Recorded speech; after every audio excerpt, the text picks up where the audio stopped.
Hello everyone and नमस्कार सभी को।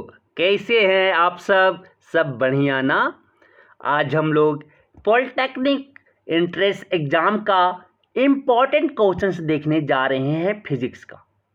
आप यूपी बोर्ड हो, बिहार बोर्ड हो, झारखंड बोर्ड हो या आप किसी भी बोर्ड से हो, किसी भी पॉलिटेक्निक का एग्ज़ाम देने जा रहे हो, आपके इम्पॉर्टेंट क्वेश्चंस हो सकते हैं, आपके एग्ज़ाम में डायरेक्टली पूछ सकते हैं।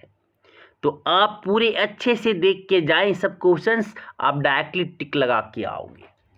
ठीक है, तो चलिए बिना लेट किए हुए फिजिक्स का क्वेश्चंस देखते हैं। पहला क्वेश्चन बोलता है क्या, किसी गोलीय दर्पण की फोकस दूरी तथा उसकी वक्रता त्रिज्या का अनुपात है the ratio of focal length of spherical mirror and radius of curvature is. तो एफ इज इक्वल टू क्या होता है सर, r/2 होता है। रेडियस ऑफ कर्वेचर का हाफ होता है।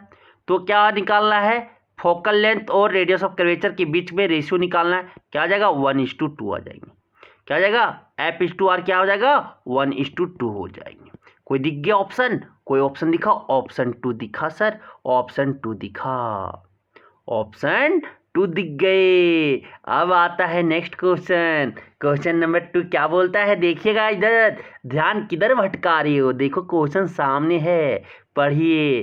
किसी वस्तु को एक अवतल दर्पण जिसकी फोकस दूरी 15 सेंटीमीटर है और से 30 सेंटीमीटर दूरी पर रखा गया है तो प्रतिबिंब होगा। कि बोला गया एक ऑब्जेक्ट को आपके a distance of 30 centimetre from a concave mirror और focal length 15 centimetre the image will be. मानो एक आपका क्या कनकेव मिरर है, आपके अवतल दर्पण है, तो अवतल दर्पण से का जो फोकस है, फोकस दूरी वो कितना है, 15 सेंटीमीटर है सर। और कितना दूरी पर रखा गया है, सेंटर 30 सेंटीमीटर पे। तो आपके जो रेडियस ऑफ कर्वेचर कितना हो गया, आपके फोकल लेंथ आपके -15 सेंटीमीटर है। तो रेडियस ऑफ कर्वेचर यहाँ से कितना हो गया, 2f, कितना 30 होना चाहिए। तो आपकी रेडियस ऑफ कर्वेचर मतलब सेंटर पे रखा गया है, सेंटर ऑफ कर्वेचर पे रखा गया है। तो इमेज जो बनेंगे सेंटर ऑफ कर्वेचर पे ही बनेगा। और क्या बनेगा, सेम साइज होंगे और रियल बनेंगे, एक ही आकार का होगा, क्योंकि सेंटर ऑफ कर्वेचर पे अगर कोई भी ऑब्जेक्ट रखा जाता है तो सेम साइज का इमेज बनता है। क्या हो जाएगा, वास्तविक तथा एक ही आकार का, क्योंकि सेंटर पे रखा गया है। कहाँ पे रखा गया है, केंद्र पे रखा गया है। केंद्रक पे अगर ऑब्जेक्ट रखा जाता है, आपकी वस्तु रखा जाता है, तो उसका प्रतिबिंब जो बनते हैं वास्तविक बनते हैं और एक ही आकार का होता है और उल्टा बनता है। क्या जगह, ऑप्शन 4 हो जाएंगे सर, ऑप्शन 4 हो जाएंगे। नेक्स्ट क्वेश्चन क्या बोलता है, किसी उत्तल लेंस द्वारा बना हुआ प्रतिबिंब आभासी, सीधा और बिंब से बड़ा है, वस्तु की स्थिति अवश्य होगी। तो बोलती कोई उत्तल लेंस है, उत्तल लेंस बोले तो आपकी कन्वेक्स लेंस है। कन्वेक्स लेंस से जो बना रहा है, ये आपके ऑप्टिकल सेंटर है, ये आपका F1 है, ये आपका 2F1, इधर F2 है, इधर 2F2 है। तो अगर आपके ऑप्टिकल सेंटर और F1 के बीच में अगर कोई भी ऑब्जेक्ट रखा हो, तो ये जो बनता है आपकी इमेज, वो आपकी प्रतिबिंब जो बनता है आभासी बनता है, सीधा बनता है, और बिंब जो होता है बड़ा होती है। तो कहाँ कहाँ, फोकस और प्रकाशिक केंद्रक के बीच में ऑब्जेक्ट होगा तभी होंगे। क्या हो जाएगा, ऑप्शन 2 हो जाएंगे, ऑप्शन 2 हो जाएगा sir, between focus and optical centre. ठीक है, और बाकी केस में क्या होता है, रियल बनता है। एक कन्वेक्स लेंस का प्रॉपर्टी याद रखिएगा। नेक्स्ट क्वेश्चन, इधर देखिए ध्यान से, किधर ध्यान भटका रही हो आप लोग, इधर देखो ना, कितना मस्त चल रहे हैं फिल्म। किसी अवतल लेंस द्वारा वस्तु का प्रतिबिंब सर्वदा होता है। किसी अवतल लेंस के द्वारा अगर इमेज जो फॉर्म होता है, image of an object form by concave lens, concave lens से जो हमेशा इमेज फॉर्म होता है किसी भी ऑब्जेक्ट का, वो कैसा होता है, वर्चुअल एंड इरेक्ट होता है, वर्चुअल इरेक्ट एंड डिमिनिश्ड होता है। क्या हो जाएगा, ऑप्शन 3 हो जाएगा, आभासी तथा छोटा होता है हमेशा, अवतल लेंस और उत्तल दर्पण, ये हमेशा याद रखिएगा। नेक्स्ट क्वेश्चन नंबर 5 क्या बोलता है, देखिएगा, एक बीम को 10 सेंटीमीटर फोकस दूरी वाली उत्तल लेंस के सामने 20 सेंटीमीटर दूरी पर रखा गया है, प्रतिबिंब होगा। एक आपकी कौन उत्तल लेंस, कन्वेक्स लेंस है, कन्वेक्स लेंस। कन्वेक्स लेंस का जो फोकस दूरी है, फोकल लेंथ ऑप्टिकल सेंटर से f1 का डिस्टेंस जो है वो क्या है 10 सेंटीमीटर। और आपका 2f1 पे क्या रखा गया है, ऑब्जेक्ट रखा गया, मतलब कि 20 सेंटीमीटर पे, मतलब कि फोकल दूरी से डबल पे रखा गया है। ठीक है, ऑब्जेक्ट रखा गया है। तो अगर ये क्या है 2f1 पे रखा जाए तो किधर बनेगा 2f2 पे बनेगा। और कैसा बनेगा, सेम साइज होगा और क्या होगा वास्तविक होगा, क्योंकि डबल पे रखा गया है, सेंटर ऑफ कर्वेचर पे रखा गया है। सर सेंटर ऑफ कर्वेचर पे अगर ऑब्जेक्ट होता है 2f1 पे तो कहाँ बनता है 2f2 पे बनता है। और कैसा होता है वास्तविक होता है, सेम आकार का होता है। क्या जाएगा ऑप्शन 2 हो जाएंगे, ऑप्शन 2 हो जाएंगे सर, ऑप्शन 2 हो जाएंगे। समझ आ गया। अब आते हैं नेक्स्ट क्वेश्चन, क्वेश्चन नंबर 6 क्या बोलता है, कभी कभी वृद्धावस्था में लोगों का क्रिस्टलीय आंख का लेंस अस्पष्ट तथा धुंधला हो जाता है, इस दशा को कहते हैं वृद्धावस्था में कि सम टाइम जो क्रिस्टलाइन आई लेंस जो है पीपल का वर्ल्ड एज में वो मिल्की और क्लाउडी हो जाता है, उस कंडीशन को क्या कहते हैं कैटरेक्ट कहते हैं। क्या होता है बीमारी, कैटरेक्ट बीमारी होता है, मोतिया बिंद हो जाता है सर, मोतिया बिंद हो जाता है। नेक्स्ट क्वेश्चन, क्वेश्चन नंबर 7, मानव के दो नेत्रों द्वारा क्षैतिज दृष्टि क्षेत्र लगभग होता है। द हॉरिजॉन्टल व्यू ऑफ, दो आई होते ना ह्यूमन आई का, दो आई जो होते, ठीक है। और यहाँ पे कुछ आपके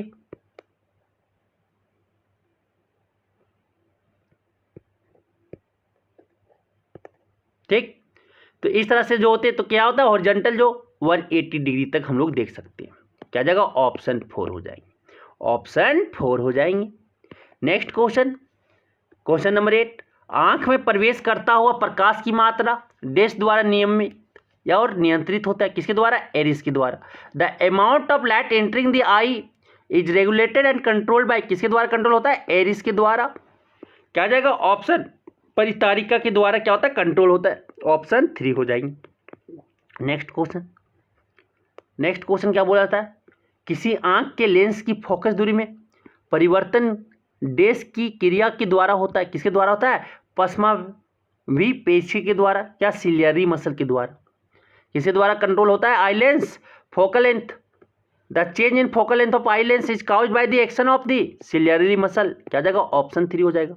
आई लेंस का जो फोकल लेंथ चेंज होता है किसके द्वारा होता है, सिलियरी मसल जो लगे रहते हैं नीचे ऊपर, उसी के द्वारा वो कंट्रोल किया जाता है। क्या हो जाएगा option 3। Next question, question number 10 क्या बोलता है, जब किसी प्रकाश का किरण एक प्रकाशिक रूप से सघन माध्यम से विरल माध्यम से होकर गुजरता है तो जब वो अगर डेंसर से रेयर जाता है, डेंसर से रेयर जाता है तो जो होता है वो नॉर्मल से अवे जाता है, नॉर्मल से अवे जाता है। क्या जाएगा bend away from the normal, normal से दूर में बेंड करता है। अभिलंब से दूर मुड़ जाती, क्या जाएगा ऑप्शन 2 हो जाएंगे। नेक्स्ट क्वेश्चन, क्वेश्चन नंबर 11, निम्न में कौन सही है, तो विच, तो जूल बराबर होता है, तो क्या होता है डब्ल्यू बराबर जो होता है वी क्यू होता है, तो जूल बराबर क्या हो जाएगा, जूल बराबर आपके कूलम वोल्ट हो जाएंगे। क्या हो जाएंगे कूलम वोल्ट हो जाएगा। कोई दिख गया ऑप्शन, ऑप्शन 1 दिख गया। जूल बराबर क्या होता है कूलम इनटू वोल्ट होता है।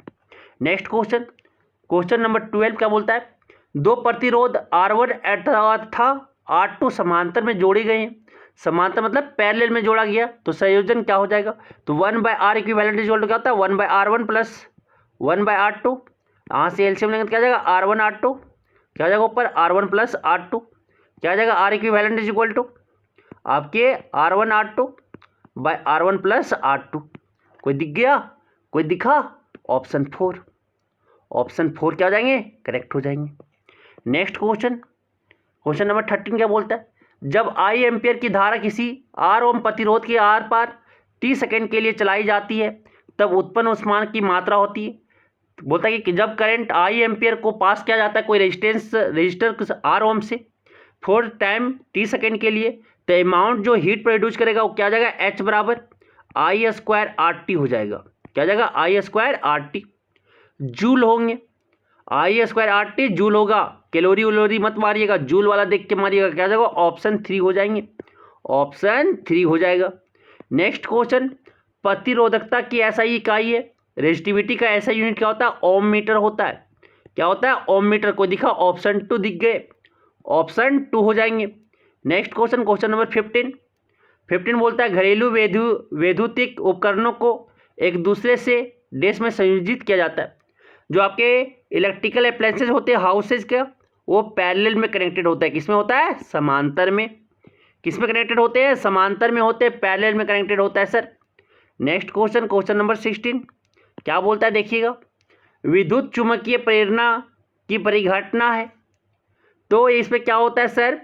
आपके the phenomenon of electromagnetic induction is, तो इलेक्ट्रोमैग्नेटिक इंडक्शन क्या होता है? द प्रोड्यूसिंग इंड्यूस्ड करंट, कुंडली तथा चुंबक के बीच आपेक्षिक गति के कारण कुंडली में प्रेरित विद्युत धारा उत्पन्न करना। Producing induced current in a coil due to relative motion between coil and magnet. Coil और मैग्नेट के बीच में क्या होना चाहिए? रिलेटिव मोशन होना चाहिए। तो क्या प्रोड्यूस होगा? इंड्यूस्ड करंट प्रोड्यूस होगा कॉइल में। क्या हो जाएंगे? ऑप्शन 3 हो जाएंगे। नेक्स्ट क्वेश्चन, क्वेश्चन नंबर 17 क्या बोलता है, किसी एसी जनित्र तथा डीसी जनित्र में एक मूलभूत अंतर है या है कि एसी जनरेटर और डीसी जनरेटर में एक अंतर होता है। क्या अंतर है? कि एसी में आपके सर्पी वाले होता है, लेकिन डीसी में जो होता है वो दिक् परिवर्तक होता है। ठीक है, दिक् परिवर्तक होता है। एक में कम्यूटेटर लगा रहता है, एक में स्लिप रिंग लगा रहता है। क्या जगह? ऑप्शन 4 हो जाएंगे। एसी जनरेटर में आपके स्लिप रिंग लगे रहते हैं और डीसी जनरेटर में आपके कम्यूटेटर में लगा रहता है। कम्यूटेटर क्या करता है? एक डायरेक्शन में करंट को कन्वर्ट करता है। क्या जगह? ऑप्शन 4 हो जाएंगे। नेक्स्ट क्वेश्चन, क्वेश्चन नंबर 18 क्या बोलता है, विद्युत फ्यूज तथा स्विचों को संयोजित किया जाना। तो electric fuse and switches should be connected with live wire. किसके साथ कनेक्ट होता है? लाइव वायर के साथ। क्या हो जाएगा? ऑप्शन विद्युन्मय तार के साथ, जिसमें आपके जिंदा वायर में इलेक्ट्रिक फ्यूज या स्विचेज लगाई जाती है। क्या हो जाएगा? ऑप्शन 1 हो जाएंगे। नेक्स्ट क्वेश्चन, क्वेश्चन नंबर 19 क्या बोलता है, जब दो आवेशित वस्तुओं को संयोजित किया जाता है तब उनके बीच कोई धारा प्रवाहित नहीं होती है यदि उनके डेस बराबर है। No current flows between two charge bodies when connected if they have same potential. अगर सेम पोटेंशियल या विभव सेम हो गया, बराबर हो गया, तो वह दो आवेशित वस्तुओं को संयोजित किया जाता है, लेकिन उसके बीच कोई धारा प्रभाव नहीं होगा, क्योंकि विभव में अंतर होना चाहिए पोटेंशियल में। तो इसीलिए एक हाई पोटेंशियल होता है, एक लो पोटेंशियल होता है। तो इसीलिए बैटरी से कनेक्ट करता है, क्योंकि वहाँ पे पोटेंशियल डिफरेंस बना रहे। समझा गया? क्या जाएगा? ऑप्शन 2 हो जाएंगे। नेक्स्ट क्वेश्चन बोलता है विद्युत शक्ति व्यक्त की जाती है। विद्युत शक्ति का फॉर्मूला क्या होता है? P = VI। कोई दिखा? ऑप्शन 4। विद्युत शक्ति का व्यक्त किया जाता है क्या? P = VI, आपके पोटेंशियल डिफरेंस इंटू करंट, विभवांतर इंटू विद्युत धारा। नेक्स्ट बोलता है, नेक्स्ट क्वेश्चन, कि प्रतिरोध R के किसी तार के टुकड़े को 5 बराबर भागों में काटा जाता है। इन टुकड़ों को फिर समांतर क्रम में संयोजित कर देते हैं। यदि संयोजन का तुल्य प्रतिरोध R' है तो R/R' अनुपात का मान क्या होगा? तो 5 रेजिस्टेंस, मानो कि एक रेजिस्टेंस को 5 भाग में काट दिया जाता है। क्या हो जाएगा? R/5 और एक बार कितना हो जाएगा? 5 वाले हो जाएंगे। R1, R2, R3, R4, R5 कितना हो जाएगा? आपके R/5 हो जाएंगे। और फिर सबको किस में जोड़ दिया जाता है? पैरेलल में। तो R1/R' क्या हो जाएगा? 1/R/5 plus 1/R/5 plus 1/R5 plus 1/R/5 plus 1/R/5 समांतर क्रम में जोड़ दिया जाता है पैरेलल में। तो क्या हो जाएगा? देखिएगा, 5 ऊपर चला जाएगा तो क्या हो जाएगा? 5 बार है ना, 5 × 5/R क्या हो जाएगा? 25/R हो जाएंगे। तो R इधर ले आएंगे तो क्या हो जाएगा? R/R' इक्वल टू क्या आ गया? 25/1। तो R/R' क्या आ गया? 25:1 आ गया। कोई दिखा क्या? ऑप्शन 4 दिख गया। ऑप्शन 4 क्या हो जाएगा? करेक्ट हो जाएगा। ऑप्शन 4 क्या हो जाएगा? करेक्ट हो जाएगा। कोई दिखा? ऑप्शन 4 दिख गया। नेक्स्ट क्वेश्चन क्या बोलता है, निम्नलिखित में कौन विद्युत परिपथ में विद्युत शक्ति को निरूपित नहीं करता? कौन आपके P का फॉर्मूला, शक्ति पावर का, इलेक्ट्रिक पावर का फॉर्मूला नहीं है? तो P = होता है VI, और आता है आई स्क्वायर आर, और क्या होता है वी स्क्वायर बाई आर। कोई दिखा? कोई नहीं होगा। ऑप्शन टू, ऑप्शन टू आपका गलत है, ये पावर का फॉर्मूला नहीं होता है। नेक्स्ट क्वेश्चन, क्वेश्चन नंबर 23 क्या बोलता है? दो चालक तार जिनके पदार्थ लंबाई तथा व्यास समान है, किसी परिपथ में बराबर विभवांतर के आर पार पहले श्रेणी क्रम में और फिर समांतर क्रम में संयोजित की जाती हैं।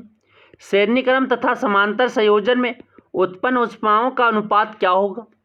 तो क्या होगा ये हमें निकालना है। तो यहाँ पे देखिएगा, पहले क्या, पहले अगर सीरीज में जोड़ा जाता है तो क्या हो जाएगा 2R, वोल्टेज कितना V मान लो, तो यहाँ से करंट क्या हो जाएगा, करंट जो हो जाएंगे I बराबर V/2R सीरीज का। जब ये पैरेलल में जोड़ा जाएगा तो क्या हो जाएगा R/2, तो क्या हो जाएगा यहाँ से जो करंट निकलेंगे I निकलेगा, क्या हो जाएगा V, तो I पैरेलल जो हो जाएगा क्या हो जाएगा V, तो आपके 2V/R हो जाएगा, 2V/R हो जाएगी। अब देखना क्या निकालना है, H क्या निकालना है, देखिएगा heat produce in series and parallel combination would be ratio, तो HS क्या हो जाएगा HSS/HP पैरेलल, तो IS स्क्वायर RT सीरीज वाला, फिर IP स्क्वायर RPT, फिर देखिएगा IS कितना है V/2R, V/2R का 2 होल स्क्वायर RS होगा, ठीक है, R आपकी 2R, फिर RS कितना है इंटू 2R, इंटू क्या है टाइम वही T के लिए, फिर आपके IP क्या है 2V/R स्क्वायर का होल स्क्वायर इंटू आपके RP कितना R/2 इंटू टाइम, टाइम से टाइम गया, टाइम से टाइम कैंसिल, R से R कैंसिल, AR से R कैंसिल, V से V कैंसिल। आप देखिएगा और ध्यान से देखिएगा, ठीक है, तो A2 ऊपर आ जाएगा, A2 ऊपर आएंगे ना, हाँ सर A2 ऊपर आएंगे, तो क्या होगा देखिएगा 1/2 स्क्वायर का क्या हो जाएगा 4, A2 ऊपर चला गया तो 2 इंटू 2, फिर A4 क्या है 2 का स्क्वायर 4 नीचे है, तो A2 2 जा 4, 2 2 जा 1, क्या बच गया 1/4, तो HS/HP इक्वल टू क्या गया 1/4, क्या गया 1:4। कोई दिखा? ऑप्शन 3 दिख गए, ऑप्शन 3 करेक्ट हो जाएगा। तो पहले क्या करना था, सीरीज क्रम में आपके 2R निकाल लेना था, सीरीज में आपके रेजिस्टेंस जोड़ देना था, R+R 2R हो जाता, पैरेलल में R/2 हो जाता, फिर IS निकाल लेते, करंट निकाल लेते सीरीज में, फिर पैरेलल में, फिर क्या यूज कर देते H इक्वल टू जो फॉर्मूला होता है I² और HS और HP निकाल के क्या करते हैं डिवाइड करते हैं, आपका क्या जाता है 1:4, क्या जाएगा ऑप्शन 3 हो जाएंगे। नेक्स्ट क्वेश्चन, नेक्स्ट क्वेश्चन बोलता है यदि किसी तार की लंबाई तथा अनुप्रस्थ काट का क्षेत्रफल दुगुना कर दिया जाए तब प्रतिरोध होगा, तो लेंथ को डबल कर देते हैं और एरिया को भी क्या कर देते हैं, एरिया को सेक्शन को डबल कर देते हैं, तो रेजिस्टेंस जो हो जाएगा, रेजिस्टेंस बराबर क्या होगा R' बराबर रो L/A, R'/A', तो रो L' कितना हो जाएगा 2L/2A, 2 से 2 कैंसिल, क्या हो जाएगा रो L/A, क्या आ गया R ही आ गया, तो कोई चेंजमेंट नहीं होगा, रिमेन अनचेंज्ड, अपरिवर्तित रहेगा, क्योंकि डबल दोनों कर दिए, एरिया को भी डबल कर दिए, लंबाई को भी डबल कर दिए, तो क्या हो जाएगा कोई बदलाव नहीं होगा, क्या हो जाएगा ऑप्शन 4 हो जाएंगे। नेक्स्ट क्वेश्चन, 1 एम्पियर बराबर है, 1 एम्पियर किसके बराबर है, तो करंट बराबर क्या होता है coulomb by time, charge by time, तो 1 एम्पियर बराबर क्या हो जाएगा 1 कूलम पर सेकेंड। कोई दिखा? ऑप्शन 3 दिख गया, ऑप्शन 3 करेक्ट हो जाएंगे। नेक्स्ट क्वेश्चन देखिएगा, नेक्स्ट क्वेश्चन बोलता है किसी परिपथ में प्रेरित धारा की दिशा दी जाती, तो direction induced current in a circuit is given by Fleming right hand rule, किसे दिया जाता है फ्लेमिंग राइट हैंड रूल से, ठीक है। डायरेक्शन ऑफ इंड्यूस्ड करंट जो होता है उस सर्किट में वो किसका डायरेक्शन किससे दिया जाता है फ्लेमिंग राइट हैंड रूल से, क्या हो जाएगा ऑप्शन 2 हो जाएंगे। नेक्स्ट क्वेश्चन, क्वेश्चन नंबर 27 बोलता है विद्युत क्षेत्र की तीव्रता की इकाई है, मैग्नेटिक फील्ड स्ट्रेंथ का यूनिट जो क्या है हेनरी है, क्या जाएगा ऑप्शन 2 हो जाएंगे। नेक्स्ट क्वेश्चन, क्वेश्चन नंबर 28 क्या बोलता है विद्युत चुम्बकीय प्रेरण के सिद्धांत पर आधारित उपकरण है, कि जो इलेक्ट्रोमैग्नेटिक इंडक्शन के प्रिंसिपल पे बेस्ड डिवाइस है क्या है, इलेक्ट्रिक जनरेटर है, विद्युत जनित है। क्या जगह ऑप्शन 3 हो जाएंगे। नेक्स्ट क्वेश्चन, क्वेश्चन नंबर 29 क्या बोलता है, एक धनात्मक आवेशित कण को पश्चिम की ओर प्रक्षेपित करने पर किसी चुंबकीय क्षेत्र द्वारा उत्तर की ओर विक्षेपित हो जाता है तो चुंबकीय क्षेत्र की दिशा है। तो आपके जो धनात्मक आवेशित चार्ज जो है अल्फा कण वो किधर जा रहा है, वो आपके और प्रक्षेपित करने पर पश्चिम की ओर। तो पश्चिम, ये मानो कि सामने आपका ईस्ट है, हमेशा सामने ईस्ट मानना, और आपके जो बैक साइड है वो उसके वेस्ट मानना, और लेफ्ट साइड, ईस्ट के लेफ्ट साइड क्या मानना, आपका नॉर्थ मानना, और आपका राइट साइड साउथ मानना। तो यहाँ पे जो हो जाएंगे देखिएगा, ध्यान से देखिएगा। तो आपके जो मैग्नेटिक फील्ड का जो डायरेक्शन है, आपके करंट का जो डायरेक्शन है किधर है, वेस्ट की तरफ पे। ठीक है, तो फ्लेमिंग लेफ्ट हैंड रूल से निकालेंगे तो करंट का डायरेक्शन आपके ईस्ट की तरफ। फिर उसके बाद आपका जो आपके चुंबकीय क्षेत्र के बराबर से जो किधर है, उत्तर की दिशा में। क्या है, उत्तर की दिशा में, मतलब कि जो आपका डिस्प्लेस हो रहा है जो आपके रोड, वो किधर, उत्तर की दिशा में हो रहा है। तो क्या हो जाएगा, करंट जो आपके ये उत्तर की दिशा में, तो मैग्नेटिक फील्ड का डायरेक्शन जो होगा, चुंबकीय क्षेत्र की जो दिशा होगा वो क्या होगा, आपके ऊपरी मुखी होगा। क्या हो जाएगा, ऊपर की ओर होगा। क्या हो जाएगा, ऑप्शन 4 हो जाएंगे, अपवार्ड हो जाएंगे। तो फ्लेमिंग लेफ्ट हैंड रूल से आप निकाल सकती हो। क्या हो जाएगा, ऑप्शन 4 हो जाएंगे। नेक्स्ट क्वेश्चन, चुंबकीय बल रेखाएं नेवर इंटरसेक्ट ईच अदर। जो आपके मैग्नेटिक लाइन्स ऑफ फोर्स होता है कभी इंटरसेक्ट नहीं करता। क्या हो जाएगा, ऑप्शन 2 हो जाएंगे। नेक्स्ट क्वेश्चन, घरेलू परिपथ में हरा प्लास्टिक आच्छाद वाला तार है। The wire having green plastic covering in domestic circuit is है। किसको क्या बोलते हैं, भू संपर्कता बोलते हैं, अर्थ वायर बोलते हैं। क्या बोलते हैं, अर्थ वायर, जो ग्रीन कलर का होता है। ब्लैक को बोलते हैं न्यूट्रल, और रेड वाला जो कवर किया रहता है उसको बोलते हैं live wire. Next question, question number 32, that device या किसी परिपथ में प्रतिरोध को परिवर्तित करने हेतु प्रयुक्त उपकरण कहलाता है। क्या कहलाता है, धारा नियंत्रक। क्या कहलाएगा, rheostat. The device which is use to change the resistance in a circuit is called rheostat. क्या बोलते हैं इसे, रियोस्टेट बोलते हैं। नेक्स्ट क्वेश्चन, क्वेश्चन नंबर 33, किसी परिपथ में धारा मापने के लिए एमीटर को संयोजित किया जाता है। किसमें जोड़ा जाता है, श्रेणी क्रम में। In order to measure current in a circuit the ammeter is connected. Ammeter किसमें कनेक्टेड रहता है, सीरीज में। क्या जाएगा, ऑप्शन 1 हो जाएंगे। नेक्स्ट क्वेश्चन, चुंबकीय क्षेत्र रेखाएं चुंबक के किस ध्रुव से निर्गत होती है तथा किस ध्रुव पर विलयन होती है। तो नॉर्थ टू साउथ, ये आपके नॉर्थ से जनरेट होता है और साउथ में जाके टर्मिनेट होता है। नॉर्थ में आपका स्टार्ट होता है और आपके साउथ में टर्मिनेट होते हैं। क्या हो जाएंगे, ऑप्शन 1 हो जाएंगे। ऑप्शन 1 हो जाएगा। नेक्स्ट क्वेश्चन, क्वेश्चन नंबर 35 क्या बोलता, किसी विद्युत स्त्री को जब 220 वोल्ट मेंस के साथ संयोजित किया जाता है तो 4 एम्पियर धारा खींचता है, तो इसका प्रतिरोध होना चाहिए। तो क्या इलेक्ट्रिक आयरन जो इसका 220 वोल्ट है, तो R इक्वल टू क्या हो जाएगा, V/I। V कितना है, 220, करंट कितना है, 4 एम्पियर। तो क्या हो जाएगा, कटेगा 5 और 5 कितना गया, 55 ओम आ गया। रेजिस्टेंस जो हो जाएगा कितना हो जाएगा, 55 ओम। कोई दिखा, ऑप्शन 3 हो जाएंगे। तो 35 का ऑप्शन 3 हो जाएंगे। नेक्स्ट क्वेश्चन, क्वेश्चन नंबर 36 क्या बोलता है, प्रेरित the unit of induced EMF. क्या कह देता है, इंड्यूस्ड ईएमएफ वोल्ट कहलाता है। क्या कहलाता है, वोल्ट कहलाता है। क्या जाएगा, ऑप्शन 2। नेक्स्ट क्वेश्चन क्या बोलता है, कोई धारावाही कुंडली देश जैसा व्यवहार करती है। एक coil carrying current behaves as an magnet. कैसा बिहेव करता है, मैग्नेट की तरह बिहेव करता है। कैसा बिहेव करता है, मैग्नेट की तरह, चुंबक की तरह। नेक्स्ट क्वेश्चन, विद्युत चुंबक बनाने हेतु प्रयुक्त किया जाने वाला उत्तम पदार्थ है नरम लोहा, सॉफ्ट आयरन को यूज किया जाता है। किसका यूज किया जाता है चुंबक बनाने के लिए, सॉफ्ट आयरन का। क्या हो जाएगा, option 3। Next question, next question क्या बोलता, निम्न में कौन फ्लेमिंग के बायां हस्त नियम से संबंधित नहीं है। तो रेजिस्टेंस।